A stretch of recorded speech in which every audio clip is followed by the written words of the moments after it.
Vale, pues cada 18 meses se establece un trío de presidencias. Ahora mismo estamos en Estonia, Bulgaria y Austria. Y ese trío de presidencias establece cuáles son las prioridades para la juventud. El anterior fue el de Malta, Eslovaquia y Holanda. Fue cuando salió salud mental, por ejemplo, juventud, fue cuando salió las migraciones. Y bueno, durante esos 18 meses se establece una serie de consultas, es en lo que consiste el diálogo estructurado, estructurar unas consultas en tiempo y temática, pero también de arriba hacia abajo, de manera que desde la Unión Europea y utilizando recursos como puede ser el foro, los consejos de juventud, etcétera, se intenta plantear las preguntas a la población civil y que esas respuestas vayan de la población civil hacia arriba, ¿no? De manera que se construya en común. Y pues cada 6 meses existe la conferencia de juventud en la que se juntan pues unas 250 personas más o menos, unas delegaciones de cada país de la Unión y también algunos países invitados que vienen como observadores, y se van elaborando una serie de conclusiones. Proyecto estrella o estrellado, porque obviamente pues seguramente si cogiéramos un ratio de gente joven, el 95% no sabría de lo que estamos hablando, y es muy difícil llegar, ¿no? Sí. Tú que has vivido además los últimos 2 tríos de presidencia, por lo menos, ¿qué ha salido de diálogo estructurado? ¿Confías en el diálogo estructurado? ¿Habría que darle una vuelta de tuerca? ¿Se le está dando ya? A ver, sí confío, primero porque no existe en ningún otro lugar del mundo. O sea, ya el hecho de que haya una voluntad o que haya un acuerdo, que además está escrito en los tratados de la Unión Europea, en los que se permite a la gente joven participar en la conversación de la construcción europea, y que hay una obligación de cada 18 meses crear una consulta masiva, de por sí creo que es positivo. Creo que solo el hecho de que exista es positivo, el que haya un mecanismo, que hay muchos, pero ese mecanismo de participación que además conecta directamente lo que ocurre en el nivel local con el Consejo de Ministros a nivel europeo, es positivo. Creo que el diálogo estructurado también ha ayudado muchísimo a que la gente joven de su propio país conecte con su gobierno.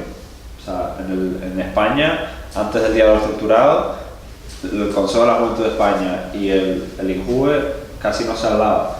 Es un espacio en el que obliga a los representantes de gobiernos y a los representantes de juveniles a dialogar y a juntarse. Y ya no solo, si hablamos fuera de la consulta, el diálogo estructurado como concepto de la Unión Europea o desde el programa Erasmus Plus, que financie encuentros entre personas que toman decisiones y personas jóvenes para meterlos en una misma sala, es innovador de por sí.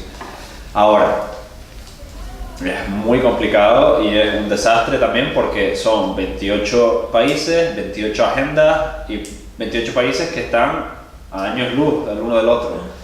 Muchísimas de las temáticas que salen en el diálogo estructurado, Bélgica, Holanda, Inglaterra, los países nórdicos ya los implementaron hace 20 años. Entonces, para algunos países a veces es como una pérdida de tiempo, para otros países es marcar una meta de años luz, porque no pueden implementar muchas de las cosas en este momento, pero es tan importante el crear un espacio en el que se socialice lo que pasa a nivel de juventud, y eso no existía antes. Entonces, un proceso en el que los países puedan rendirse cuentas los unos a los otros, el acordar metas comunes entre jóvenes de los 28 países y gobiernos de los 28 países y acordar metas a las que hay que llegar algún día, eso es potente.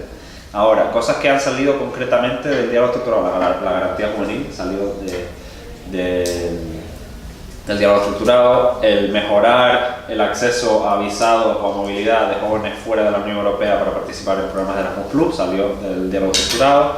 La anterior estrategia de juventud se adaptó gracias al diálogo estructurado. Ahora en el nuevo trío la temática va a ser muy enfocada a construir la nueva estrategia de juventud, el marco de juventud para los próximos 8 o 10 años, las temáticas, los mecanismos de financiación, todo eso se va a debatir ahí. Voto a los 16 era algo que habíamos pedido del foro de hace muchísimo tiempo, pero gracias al diálogo estructurado se ha convertido en algo popular, común. Ahora todo el mundo habla del voto a los 16. Hace 5 años era impensable hablar del voto a los 16, y el diálogo estructurado lo ha convertido en una agenda común. Ahora Estonia lo implementó, Austria lo tiene, Malta está haciendo proyectos pilotos, y en Reino Unido se está hablando, se debatió el otro día en el Parlamento. Entonces la gente se está atreviendo. En España, bueno, en Cataluña se debatió voto a los 16 hace un par de años con el tema de los referéndums, o sea, si debería permitirse o no votar a los jóvenes de 16 años. Entonces es una conversación que está creciendo. ¿Qué más? Ahora no caigo, pero hay cosas que han salido. Ahora, hay muchas de esas cosas, como cuando hablo con Bélgica, por ejemplo, me dicen, nosotros ya teníamos todo esto, teníamos todos estos mecanismos y ya lo tenemos, pero es importante para crear ese benchmarking, ¿no? Esa comparación entre países. Y claro, el problema del diálogo estructurado es que todavía no hemos encontrado una forma de monitorizarlo y de evaluarlo. Entonces ahora nosotros desde el foro, porque siempre tenemos que ser nosotros los que tiran la primera piedra, estamos creando un sistema en el que poder evaluar cuántas de esas recomendaciones se han implementado en cada uno de los Estados miembros. Y eso va a poder ayudar a abrir la conversación de estamos en buen camino o no. Creo que a pesar de si los resultados son pocos o no, solo el proceso ayuda muchísimo.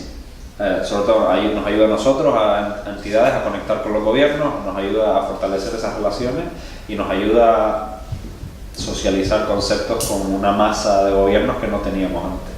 Ahora, creo que también nos hemos acomodado y hemos dependido demasiado del diálogo estructurado. No pretendamos que el diálogo estructurado cure todos los males. Es un mecanismo, y la crítica que hago yo en el foro es que durante 10 años no hayamos pedido más, no hayamos pedido otro sistema, el diálogo estructurado fue algo que pidió el foro hace 10 años y se nos dio, pero desde entonces no hemos vuelto a ser críticos, es decir, ya tenemos el diálogo estructurado, ¿cuál es el nuevo mecanismo que queremos? Queremos representantes juveniles dentro del Parlamento Europeo, una cámara, o cada dirección general debería tener una persona de juventud, o no sé, ¿cuáles son los nuevos mecanismos de participación para institucionalizar la participación juvenil a nivel europeo? No hemos tenido esa conversación y nos hemos acomodado en el diálogo estructurado como aquello que lo va a solucionar todo, y es un mecanismo de consulta masiva y a lo mejor tiene que quedarse en eso. Entonces el ser consciente y el ser abierto sobre, a veces, un sistema de consulta solo para medir el pulso de la población es una buena herramienta si la combinamos con otros tipos de participación o otros mecanismos. Porque es que eso, creo que también hemos puesto demasiada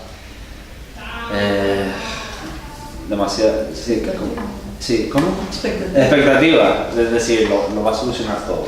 El solo hecho de que la gente joven de un país diga queremos esto, se va a reflejar en algo, ¿no? Y muchísimas veces los gobiernos nos vienen y dicen, bueno, genial, yo también quiero educación gratis de calidad para todo el mundo, pero no puedo ahora mismo. No tengo financiación, o el partido que tengo en el gobierno no me lo permite, o no tengo recursos para hacerlo. Entonces, ¿cómo ayudamos al gobierno también a romper estas recomendaciones en cosas que puedan ser implementables? Y también lo hablábamos ayer, ¿no? Que las consultas de diálogo estructurado son muy genéricas. Para la gente que va y tiene unos conocimientos muy genéricos, una cultura general amplia, pero demasiado genérica, ¿no? Y cuando salen temas como puede ser crisis de inmigración o salud mental, pues es gente que realmente no tiene la formación ni la experiencia ni nada, no hay una especialización, no hay la figura de personas especialistas, aunque sean jóvenes, pero que traten esos temas concretos, sino que vamos ahí es un poco un patio de vecinos en el que se habla de todo y de nada, Y también supongo que es muy difícil tomar o llegar a unas medidas concretas cuando es tan genérico, ¿no? Sí, y además, bueno, hasta ahora hemos tenido el problema de que muchísimas de las recomendaciones que salen del diálogo estructurado no son necesariamente del área de juventud, refugiados, educación, empleo, tal, y hasta ahora no había mecanismos dentro del Consejo de la Unión Europea para enviar esas recomendaciones a las otras formaciones. El Consejo de la Unión Europea funciona en formaciones, ¿no? El Consejo de Ministros de Juventud se reúne, luego el Consejo de Ministros de Empleo, el Consejo de Ministros de Medio Ambiente. Pero esas recomendaciones solo llegaban al Consejo de Ministros de Juventud, que decía: yo no tengo competencia sobre empleo, no tengo competencia sobre personas refugiadas, por tanto no puedo hacer nada. Legalmente no estaba permitido enviar esas recomendaciones al resto de formaciones del Consejo de Ministros. Ahora sí. Entonces ahora vamos a poder ver, espero, un cambio en el que, dependiendo de quién dependa, de qué área dependa esa recomendación, vamos a poder incluir a ese actor.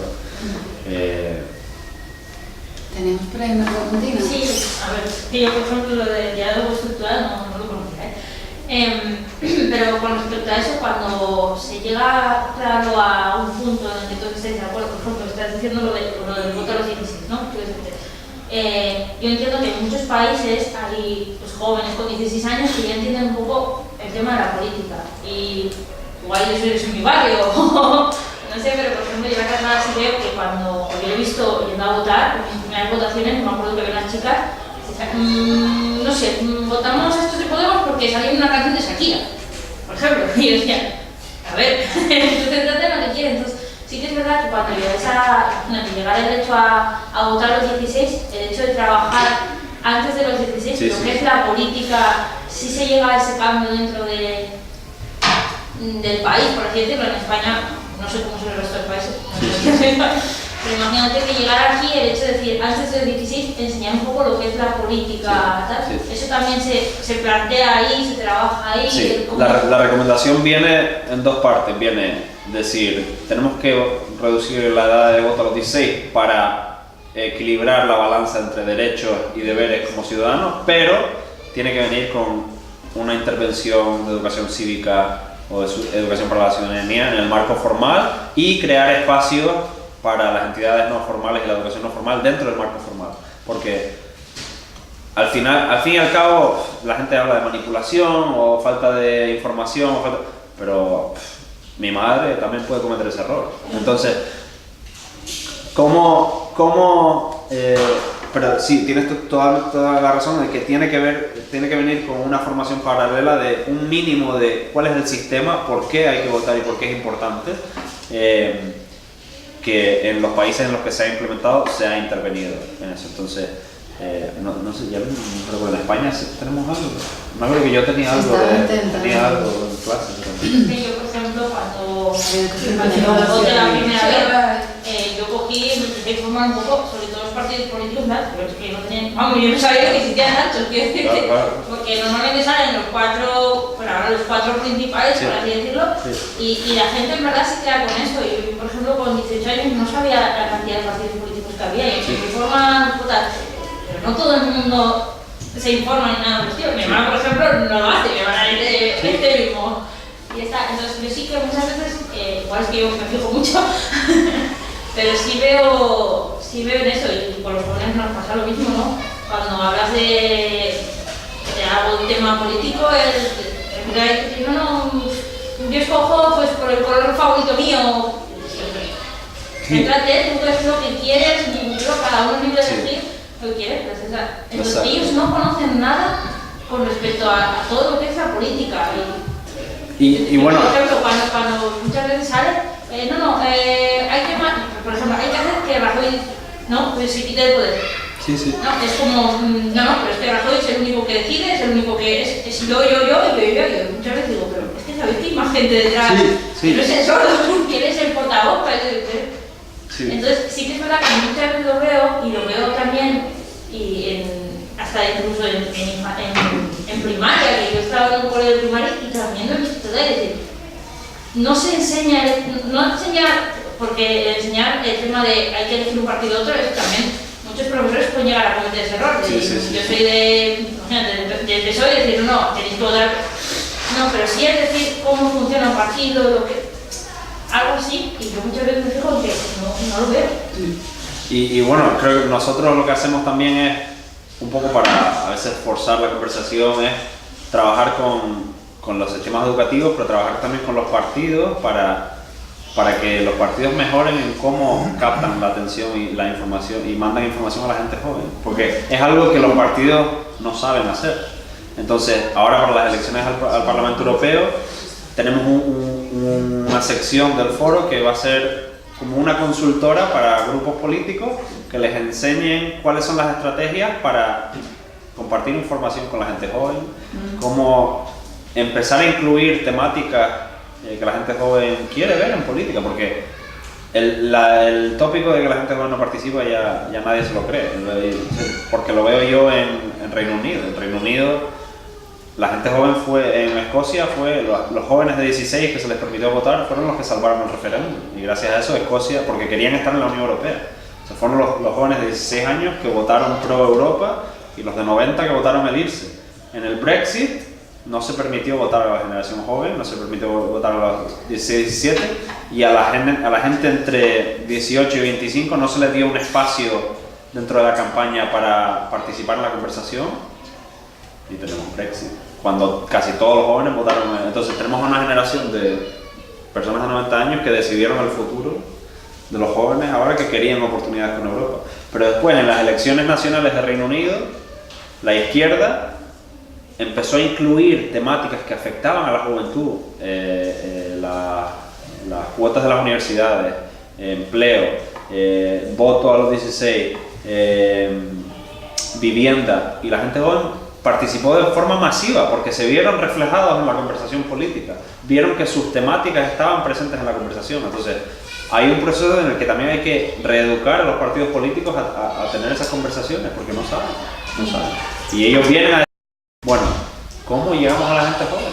Porque ese va a ser la batalla de los próximos años, es quien consiga conectar con la gente joven de ahora va a ganar todas las elecciones en los próximos 15 años, porque son el mayor grupo de votantes, de consumidores, de los que quieren.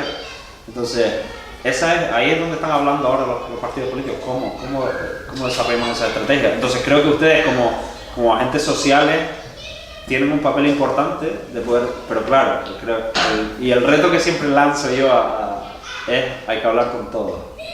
Hay que hablar con todos los partidos políticos, y eso cuesta a veces, porque hay algunos que son chungos, pero hay que hablar. Entonces, el tener la capacidad como agentes sociales de dar esa consultoría y a veces cobrarla, ¿sabes? Es decir, pues yo te propongo un programa, un pack en el que yo te ayudo a redefinir tu mensaje y a conectar con la generación joven, ya sea online, ya sea en persona, ya sea lo que sea.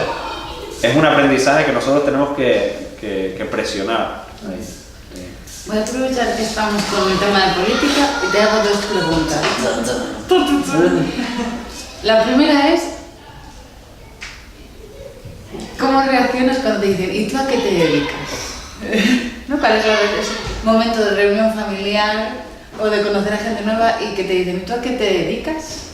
Y cuando les cuentas a lo que te dedicas, la gente que dice, yo de política paz.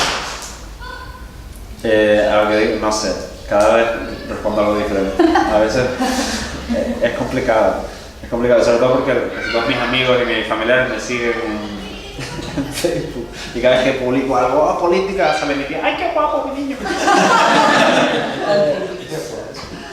Entonces, digo que sí, que me dedico a la política, pero a avanzar los derechos de la gente joven, y bueno, después lo acompaño con mi trabajo, pero es difícil. Y claro, después, la verdad es que la reacción últimamente, en los últimos años, no es que yo paso de política. Mi experiencia es que todo el mundo sabe de política ahora, y todo el mundo quiere participar en la conversación política, sobre todo en España. Creo que ha habido un cambio de conciencia en el que, y yo creo que ha sido la irrupción de los dos nuevos partidos, de Podemos y de Ciudadanos, que también ha traído la política mucho más a casa. Y creo que hay partes positivas de eso, y también partes que son un poco frustrantes, ¿no? Porque hay conversaciones en mi familia, en mis amigos, que todo el mundo sabe política y todo el mundo empieza como a rendirte cuenta, decir, ¿por qué estás diciendo esto? ¿Por qué estás...? Entonces, no sé, es un poco complicado, pero creo que ha habido un poco, o quiero pensar que ha habido un poco un despertar en este país, de decir, pues la gente ahora está un poco más atenta, no es que haya mejorado la situación política, pero creo que hay más, no sé, sí, como que, no sé si estarían de acuerdo ustedes aquí conmigo, aquí. La ruptura dio lugar a un cambio. Sí. Sí, y que ha traído más pluralidad y que el bipartidismo eso se ha roto y bueno, y ahora hay que hablar más, no sé si se está consiguiendo, pero ese creo que es la lectura que yo hago, es que a partir de ahora en política ya no es negociar, y se nos da muy mal en este país negociar, entonces vamos a tener que aprender. Porque es como lo están haciendo todas las democracias de la Unión Europea. Nadie saca mayorías absolutas hoy en día. Bueno, Macron. Pero entonces, creo que trae un proceso de madurez democrática y política, o espero que lo traiga. ¿Y cómo es volver a Canarias? ¿Cómo es quitarse el traje de Luis Alvarado y convertirte en Luis? Me gusta mucho volver a Canarias porque veo a mi familia, veo a mis amigos que me mantienen en jaque, ¿no? Me dicen, déjate de rollo, tú eres Luis, y eso me ayuda muchísimo a estar centrado. Le estaba diciendo a Rebe ayer que pongo mucho énfasis en estar en contacto, sobre todo con mi grupo de amigos del instituto, que se ríen de mí y que me dicen burradas y que están locos de la cabeza, pero me ayuda muchísimo a centrarme y a no olvidarme. Porque claro, es muy fácil olvidar y desconectar y decir, pues no vuelvo, o no tengo paciencia ya con la gente que no entiende lo que estoy haciendo. Pero es tan importante seguir conectado a esas realidades y a que bueno, me encanta. Es un caos y las conversaciones a veces son complicadas y tal, pero sí, intento desconectar lo máximo posible. Lo que pasa es que claro, cada vez que voy a Canarias acabo en 1000 reuniones. Y es difícil, entonces tengo que compaginar el intentar contribuir un poco a la conversación en Canarias, porque siendo una región como es, un territorio fragmentado, un territorio a miles de kilómetros de la madre tierra y un territorio en el que por alguna razón tenemos una serie de complejos como sociedad de cara a España, de cara a Europa, que es difícil, ¿no? Es difícil volver como una persona que está trabajando a nivel europeo y volver a Canarias y decir, bueno, ¿cómo dejas un granito de arena aquí? ¿Cómo intentas sacar a más gente de aquí para que contribuya a esta? Porque es como un poco de... ¿Cómo se dice? Autoflagelarse. Sí, ¿quién te ha dado permiso a ti para trabajar a estos niveles, ¿no? Somos canarios, no deberíamos... Hay un complejo ahí social en Canarias que hace falta romper. Y creo que en España también, en España en general, que nos pensamos que no nos lo merecemos y que por haber estudiado en España o haber crecido en España somos menos y hace falta más energía española en el nivel internacional, pues traemos algo mágico. Y a veces no es un poco también positivo para, no sé cómo decirlo, para ver un poco las cosas con más perspectiva, el bajar un poco la toma, porque vivir en la Unión Europea, digamos, o trabajar en unos niveles, a veces se nos olvida un poco, a lo mejor, y justamente si entonces esa gente no lo está entendiendo, o no puede, entonces yo no sé, me pasaría de yo entonces para quién trabajo, o sea, se está quedando todo aquí. Es un poco lo que hablaba ella antes con lo de votar o así, pero que tú le respondiste, pero le pasa a mi madre. Es que yo pienso que el problema no está en los jóvenes, porque yo a los 16 ya hubiese querido votar y sabía perfectamente a quién quería votar, pero yo tengo mucha gente a mi alrededor que a día de hoy, da igual de la edad que sea, creo que no tiene la información. Sí. O más las ganas de tener. La información está ahí, la podrías encontrar en cualquier momento. El problema es tener el interés por cambia muchísimo cuando alguien que conoce te explica lo que está pasando en la tele. Entonces, el yo poder ir a mi universidad donde estudié, donde los profesores me conocen, donde la gente me conoce y poder hablar de lo que hace, de por qué la Unión Europea toma las decisiones que toma y el ver que no es un ente maligno, son personas iguales que las que están en Canarias, son las que están en Bruselas, tomando una serie de decisiones muy complicadas y muy difíciles, y son muchas agendas políticas y muchas nacionalidades y muchos trade-offs, no sé cómo se dice trade-offs, muchos compromisos que hay que llegar, y es una estructura complicada. Entonces el humanizar y democratizar esa conversación es muy importante, y no lo hacemos lo suficiente. Entonces yo siempre me obligo a volver a Canarias o a volver a España a tener este tipo de conversaciones, porque no es lo mismo que venga el presidente Tajani a dar un discurso en los premios de Princesa de Asturias, a que vengan jóvenes a hablar de Europa aquí, entre iguales, ¿no? Es muy diferente, y no lo hacemos lo suficiente. Que igual es un trabajo interno que hay que hacer desde los partidos políticos, desde las instituciones como la Unión Europea. Sí. Y bien, por ejemplo, los eurodiputados. No recuerdo cerrar calles enteras para que alguien pase su coche con 6 coches alrededor y piensas, o sea, yo no sé exactamente quién está viviendo ahora aquí mismo, pero este despliegue de recursos es totalmente innecesario. O sea, hay un ego ahí también creado, en plan. Hay un montón de gente que trabaja en la Unión Europea todos los días, porque aparte yo vivía muy cerca, y que iba en autobús al aeropuerto. No eran españoles, porque solo suele ser gente de otros países que tienen más asimilado, que son más iguales. Es que hay muchos países donde los políticos tienen otra posición. Y entonces, claro, yo para mí hay un trabajo interno ahí que hay que hacer para que la gente se tome más en serio lo que se hace en esos sitios. Porque es que esa distancia existe y... Venga, vamos a pasar a respuestas rápidas. Rápidas. Te voy a poner a prueba, ¿eh? ¿Star Wars o Star Trek? Star Wars, siempre. ¡Siempre! Siempre. ¿Juego de Tronos o Stranger Things? Hay que dejarnos terminar. Stranger Things. Madre. Pero vi la segunda está muy guay. Me la vi toda en una noche, con eso digo todo. Venga, una sociedad sana es la que... Habla, debate. Si pudieras concentrar tu energía en un solo tema para hacer un cambio, ¿qué sería? Justicia social. Un joven debería poder... Elegir lo que hacer en su vida. ¿Qué injusticia no soportas? La discriminación. El voluntariado... ¿Qué? Es magia. Es malo. ¿A qué persona famosa contratarías para trabajar contigo en el foro? ¿Tiene que estar vivo? No, podemos resucitar. No, Emma Watson. Y si tuvieras dinero ilimitado, ¿a quién contratarías para hacer una campaña de promoción juvenil? Emma Watson. Y ya por ir cerrando, ¿dónde va Luis Alvarado después del foro? ¿Cuáles son tus planes de ¿A dormir? No lo sé. No lo sabes.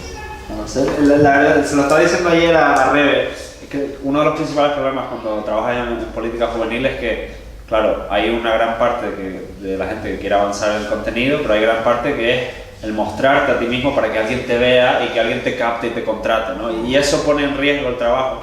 Y yo tengo la oportunidad genial de haber conseguido un trabajo antes de la presidencia, un trabajo que me encanta, entonces como que no tengo esa presión.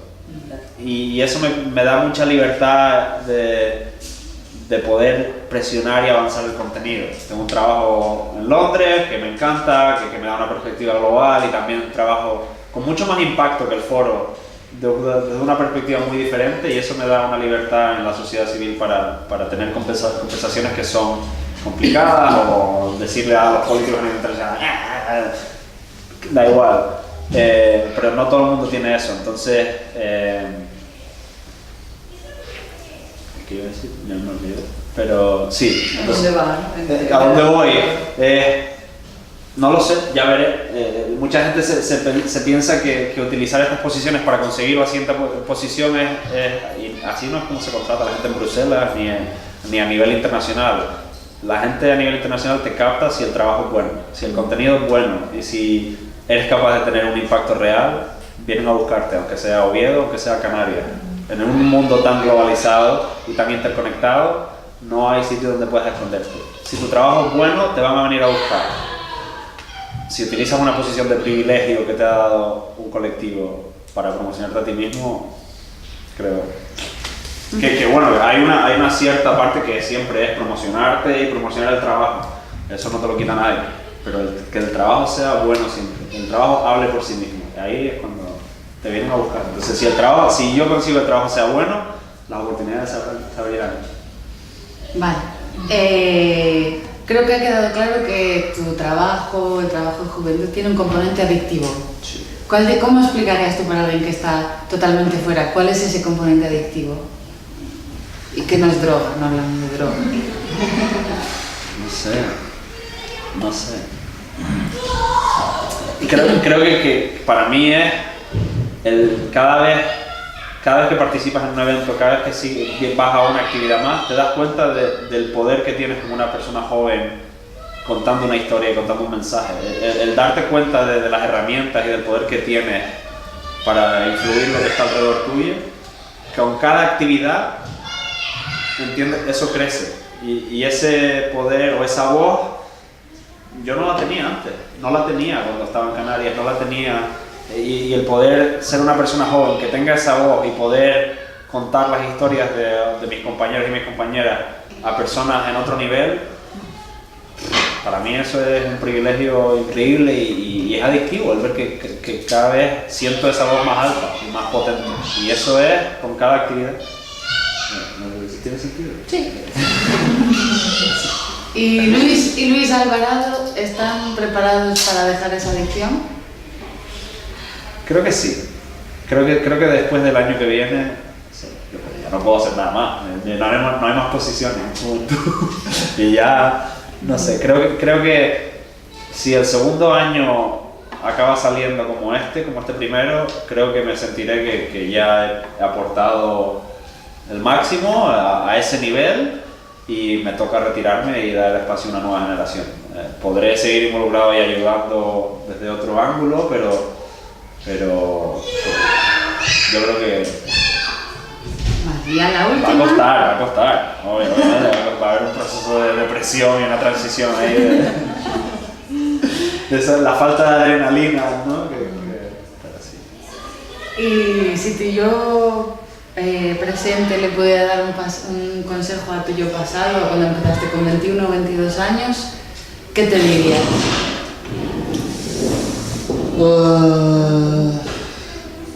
Cuídate un poquito. Y tómatelo más con calma. O sea, la vida no se va. O sea, el mundo sigue girando. O sea, a veces nos tomamos esto tan personal y tal, y lo hacemos lo mejor que podemos, y a veces no sale y nos fustigamos por ello. Así, con calma. Mientras la clave creo que es no parar. El bailar, ¿no? Uno para adelante y dos para atrás. Uno para adelante y dos para atrás. Y mientras seamos capaces de... Bueno, pues yo no tengo más preguntas, no sé si queréis hacer alguna, cositas, dudas, curiosidades que hayan quedado en el tintero. Sí, que para bailar es mejor dos para adelante y uno para atrás. Sí. Si eres capaz de encontrar ese ritmo, perfecto. Enséñame. Carmen tiene una pregunta ahí. Estaba reflexionando en eso que decís, porque yo justamente cuando le hiciste la pregunta a Luis, pensé en mi respuesta y es muy distinta. En realidad sería párate. O sea, aprende a estar solo, aprende a estar contigo, aprende hacia adentro. Igual es por el momento de vida en el que me encuentro ahora mismo. Y estaba pensando que en su momento de cambio, cuando termine juventud y empiece otra cosa, debería darse un tiempo. O sea, no sé si no hablo un tiempo de más de 15 minutos a lo mejor, pero una de las cosas que... ahora me explico porque me entendáis. Una de las cosas que yo aprendí últimamente, y sobre todo en el viaje, que es un viaje muy largo, así hace poco, mucho de los orientales es que ellos cuidan una parte interna que aquí en Occidente no se cuida y que para mí es la clave de todas esas, enfrentarse a sus miedos, de muchos de los problemas que tenemos.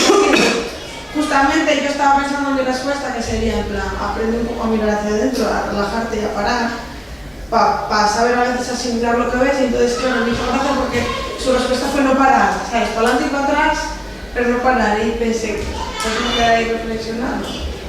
Yo creo que hay una falta ahí de, a veces, de evaluar y de evaluarnos. Y que me encanta la respuesta y creo que, o por lo menos como yo lo entiendo, parar también puede ser parte del baile. Claro, claro, es que es parte del baile. Porque es para entender lo que estás bailando, digamos, y saber qué pasa tienes de otra vez. Sobre todo porque la pregunta era qué le diría yo a mi yo de antes, que no se para. Bueno, ayer estábamos hablando de la importancia de aprender a cuidarnos, ¿no? Y de los cuidados dentro del mundo asociativo y del mundo juvenil, porque es mucha presión en la que ponemos en las entidades, en los representantes juveniles, en los actores sociales, ponemos muchísima presión y no es saludable. Pero sí, me encanta lo de parar. Paralelamente también, por mi madre que está metida en mil cosas, también hacemos muchos temas de meditación, muchos temas de aprender a parar y a escuchar, ¿no? Y a decir qué es realmente, por qué me está afectando esto y cuáles son las razones. Aprender a tener esas conversaciones con uno mismo. Y es muy difícil, pero...